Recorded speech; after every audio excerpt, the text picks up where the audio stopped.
So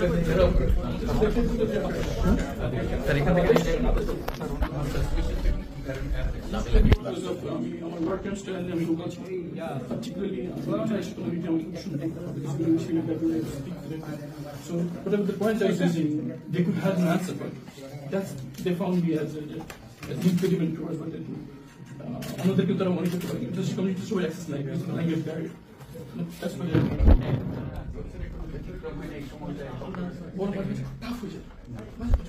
এরকম হতো যে 24 ঘন্টা চোখ বেঁধে হাত বেঁধে বসে রাখতো, কিছু দিতাম না দিত বলতো যখন করতো কেন স্যার আসলে বুঝতে পারি আমি চোখ বাঁধা হতে ফিরে পিছনে বসে থাকতে বসতে বুঝতে পিছনে একদম আসছে মোবাইলের আওয়াজ হচ্ছে ঘান পেতাম পারফিউমে দামি পারফিউম খাওয়া কিনা তো বেশি ফেলে বন্ধ না কথা সাপ্রেট হতো তখন বুঝলেন সিনিয়র কেউ পিছনকে দেখতেছে আমরা আসতে পারলাম আমাদেরকে একদম উঠে দাঁড়াতে আমি তো পরে যেটা বুঝতে পারলাম যে 6 তারিখ ধরে মানে 5 তারিখে সে পারলো 6 তারিখ ধরে আমাদেরকে ওখান থেকে আমাকে বের করে আমি মনে করছি waiting for the construct and then getting families for ages my daughters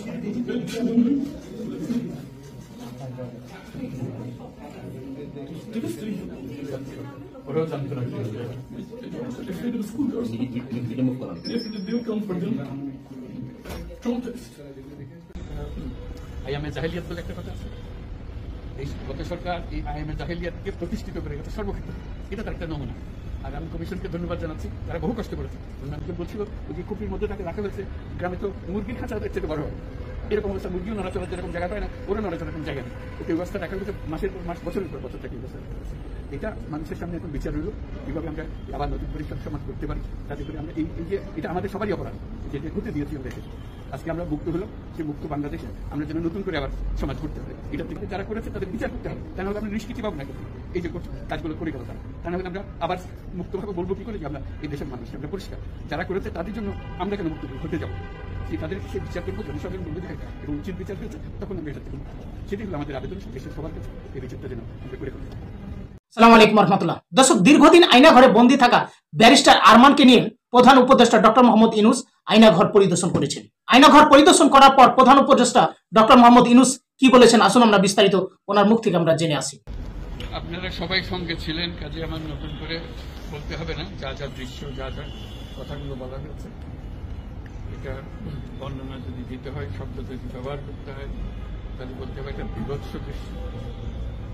এটা মানুষের মনুষ্যত্ববোধ বলে কোনো জিনিস যা আছে সেটার থেকে বহু গভীরে নিয়ে গেছে, এটা নিশ্চিন্ন করার জন্য মনুষ্যত্ব অর্জন করে না, নৃশংস প্রতিটি জিনিস যে হয়েছে এখানে। যতটাই শুনি অবিশ্বাস্য মনে হয়, এদিকে আমাদেরই জগৎ, এদিকে আমাদেরই সমাজ, আমরা এটা বললাম। এবং যারা নিগৃহীত হয়েছে, যারা এটা শিকার হয়েছে, তারাও আমাদের সঙ্গে আছে, তাদের মুখের থেকে শুনলাম কিভাবে হয়েছে। কোনো ব্যাখ্যা নেই, এটা ব্যাখ্যা থাকলে কিছু একটা হলে মানুষ বোঝে যে এটার কারণ ছিল। এটা বিনা কারণে রাস্তা থেকে উঠিয়ে আনা, বিনা দোষে কতগুলো সাক্ষী সাবুত হাজির করে সেই এক্সপ্লোসিভ কতগুলো গাড়ির মধ্যে ঢুয়ে দিয়ে তারা বলছে তুমি সন্ত্রাসী, জঙ্গি, এগুলো বলে বলে তাকে নিয়ে আসা হয়েছে। এবং এইরকম ইন্টারোগেশন সেল, এরকম টর্চার সেল, এরকম টর্চার সেল সারা বাংলাদেশ জুড়ে আছে, সেটাও শুনলাম আজকে। আমার ধারণা ছিল যে এখানে আয়নাগর বলতেছি কয়েকটা আছে, এখন শুনতেছি আয়নাগরের বিভিন্ন ভার্সন সারা দেশ জুড়ে আছে। কেউ বলে 700, কেউ বলে 800, যে সংখ্যাও নিরূপণ করা যায় কতটা আছে, কতটা জানা আছে, কতটা অজানা রয়ে গেছে সেই জিনিস। আমরা এমনি শুনি আইএমএ জাহেলিয়াত বলে একটা কথা আছে। এই গত সরকার এই আইএমএ জাহেলিয়াতকে প্রতিষ্ঠিত করে গেছে সর্বক্ষেত্রে, এটা তার একটা নমুনা। আর আমি কমিশনকে ধন্যবাদ জানাচ্ছি, তারা বহু কষ্ট করেছে। অন্যান্য কমিশন তো তারা করেছে, অন্তত তারা নিজেদের ঘরে বসে করতে পেরেছে। এদেরকে গুম কমিশনের যেটা, তারা কোদাল এগুলো আবিষ্কার করার জন্য আসতে হয়েছে, তাদেরকে বের করার জন্য বিশ্বের মধ্যে গিয়েছিল, কারা কি করেছে এখনো ধ্বংসাবশেষ আমরা দেখতেছি। কাজে আমরা দেশের যে চূড়ান্ত অবনতি, চূড়ান্ত রূপ দেখলাম, সর্বক্ষেত্রে এটা তার একটা প্রতিচ্ছবি। যে গুম কমিশন যেটা আমাদের সামনে নিয়ে আসলো সেটা হলো যে কি পরিমাণে একটা দেশকে সর্বদিকে ধ্বংস করা যায়, এমনকি মানুষের একেবারে সামান্যতম যে মানবিক অধিকার সেটুকু থেকে বঞ্চিত করে রেখে দেওয়া হচ্ছে। আজকে এটা জাতির জন্য একটা বড় চূড়ান্ত রকমের একটা ডকুমেন্ট হবে, আপনাদের সাক্ষী রেখে আপনাদেরকে নিয়ে এসে আমরা শরীক হলাম এটাতে। যারা এই ভুক্তভোগী তাদের সঙ্গে কথা বললাম, কয়েকজনের সঙ্গে ভুক্তভোগীদের সংখ্যা আমার জানার মতো 1700 প্লাস, 1750 প্লাস এরকম যারা ভুক্তভোগী। অজানা কত ওইটা তো আমরা আর জানি না, কেউ বলেন যে এটা 3000-এরও বেশি, কাজে সেটাও আমরা ধরে নিলাম যে একটা সীমারেখা দরকার, যেটা আমরা অজানা, সেটা কেউ প্রমাণ দিতে পারিনি। এই যে উদাও হয়ে গেছে, মানুষ নিশ্চিন্ন হয়ে গেছে, কেউ বলতে পারছে না সে কোথায়। তার মেয়ে আপনাদের সামনেই ছিল আজকে, যে বলছে আমার মাকে কোথায় নিয়ে যাওয়া হয়েছে আজ 9 বছর ধরে আমরা আর খুঁজতে পারি। সে নিজেও ছিল 11 বছর বয়সে ছিল, মায়ের সঙ্গে ছিল, তাকে দেখে মাকে নিয়ে চলে গেছে। এই হলো সামান্য একটা দৃশ্য, এই দৃশ্য বড় করুণ দৃশ্য। এবং এটা কঠিনতম যে লেসনটা হলো, যারা করেছে তারা আমাদেরই সন্তান, আমাদেরই ভাই, আমাদেরই ঘনিষ্ঠ আত্মীয়, তারাই করেছে।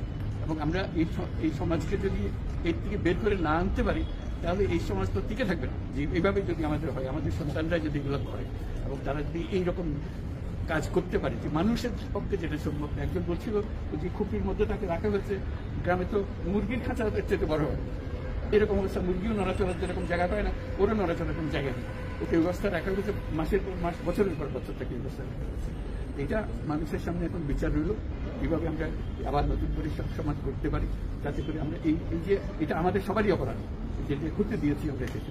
আজকে আমরা মুক্ত হলাম, সে মুক্ত বাংলাদেশে আমরা যেন নতুন করে আবার সমাজ করতে পারি, এটা থেকে একেবারে অতি করে যেন আমরা চলে যেতে পারি। এটার নমুনা, এটার সাক্ষী, এটার যে ডকুমেন্টেশন কমিশনের রিপোর্টের মধ্যে থাকবে এবং এটা অবশ্য পাঠ্য হিসেবে সবাইকে করতে হবে এবং তাদের যারা করেছে তাদের বিচার করতে হবে। তা না হলে আমরা নিষ্কৃতি পাবো না করতে, এই যে কাজগুলো করে গেল তারা। তা না হলে আমরা আবার মুক্তভাবে বলবো কি করে যে আমরা এই দেশের মানুষ, আমরা পরিষ্কার।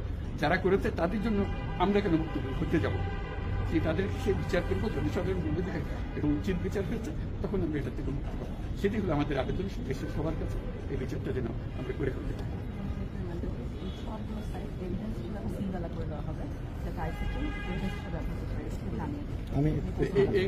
এইগুলো সব এভিডেন্স যা যা আমরা দেখলাম, এভিডেন্সগুলো শৃঙ্খলা করে রাখা হয় যাতে করে কেউ বিনষ্ট করতে না পারে, যখন বিচারের কাছে যে একটা প্রমাণ হিসেবে ব্যবহার করতে পারে সেই হিসেবে আমরা থাকবো। একটা কোশ্চেন, দুইটা কোশ্চেন করতে দিতে হবে। এটা এই বড় স্টোরিতে আমি এক কোশ্চেন করব।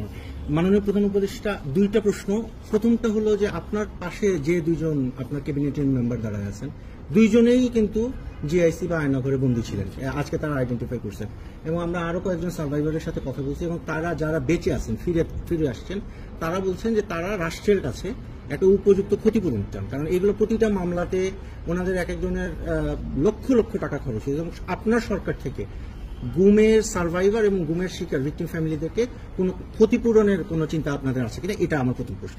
ক্ষতিপূরণ হিসেবে আমরা দেখিনি, আমরা দেখছি যে ন্যায় বিচারটা তার জন্য হয় অতি তাড়াতাড়ি হয়, যে বিচার দীর্ঘসূত্রিতা করে থাকবে সেই জন্য এটা থেকে নিষ্কৃতি পায়, এটা আমাদের ফার্স্ট প্রেফারেন্স।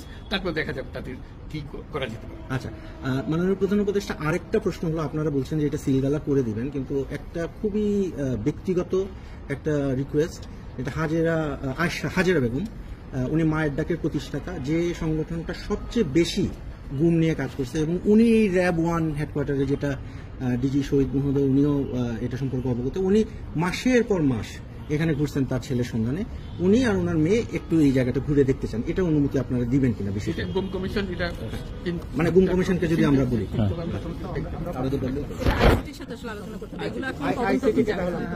না মানে মানবিক কারণে আমি যে আচ্ছা, কারণ উনি এখানে অনেকবার আসছে এবং কথাবার্তা, স্যার এটাই মানে এই ভদ্রমহিলা জীবনটা ফিরিয়ে দিতে পারবো না যে জীবনের মাধ্যমে সে গেছে, অন্তত দেখলে মনে সান্ত্বনা হবে। আমি জায়গাটা দেখে এসেছি, ওই মেয়েটা, যে বাচ্চা মেয়ে বলতেছেন আমার মাকে আর দেখতে পেলাম না, কোথায় চলে গেল, আজ পর্যন্ত কেউ খবর দিতে পারলো না সে বেঁচে আছে না মরে গেলে কোথায় আছে। তানভীর ভাই, just one question, sir. Over the years we've seen, at least last 16 years in the last government, but police brutality, abuse is nothing new in this country.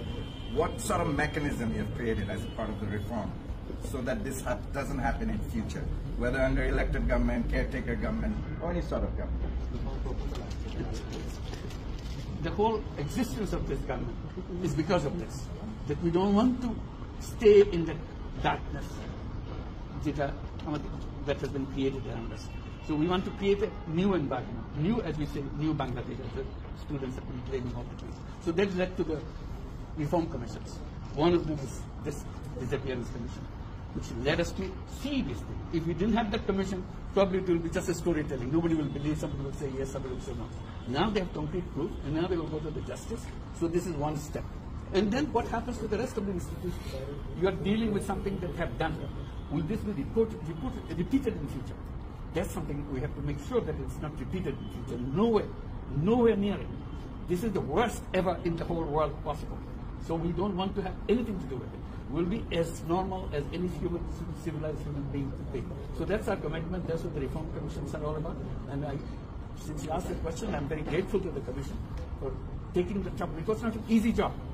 They have to fight in all directions to discover. This is the whole discovery mission.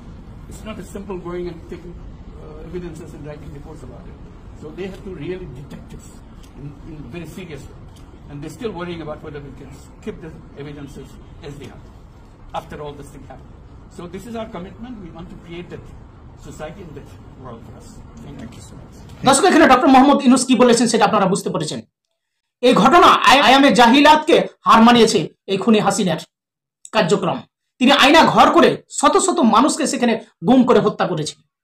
Officially এ পর্যন্ত 1750 উপরে 1750 plus আপনার যেটা মানে সরকারি ভাবে যেটা পাওয়া যায় যে 1750 মানুষকে গুম করেছে। আর কত জানা অজানা প্রায় 2000-এর উপর মানুষকে গুম করে হত্যা করা হয়েছে। তাদের কোনো লাশটা পর্যন্ত জনগণ পায়নি। এই এমন গুম খুনের বিচার ডক্টর মোহাম্মদ ইউনূস তিনি বলেছে এদের বিচার আগে করা দরকার। সাংবাদিকের প্রশ্নের জবাবে তিনি বলেছেন, সাংবাদিকজন জিজ্ঞাসা করেছে যে এই যে গুম পরিবারকে আপনারা কিছু এই সরকার বর্তমান অন্তর্বর্তীকালীন সরকার কিছু সহযোগিতা করবে কিনা। ডক্টর মোহাম্মদ ইউনূস স্পষ্ট বলেছে তাদেরকে আগে ন্যায় বিচারটা পেতে হবে। দ্রুত ন্যায় বিচারটা পেলে তার পরবর্তীতে তারা ভাববে যে তারা কিছু সহযোগিতা করতে পারবে কি পারবে না। তো ডক্টর মোহাম্মদ ইউনূসের আজকের এই কথাটি খুব চমৎকার, খুবই ভালো লেগেছে। আপনাদের কেমন লেগেছে অবশ্যই আপনাদের মতামত কমেন্ট বক্সে জানাতে ভুলবেন না। আসসালামু আলাইকুম ওয়া রাহমাতুল্লাহ।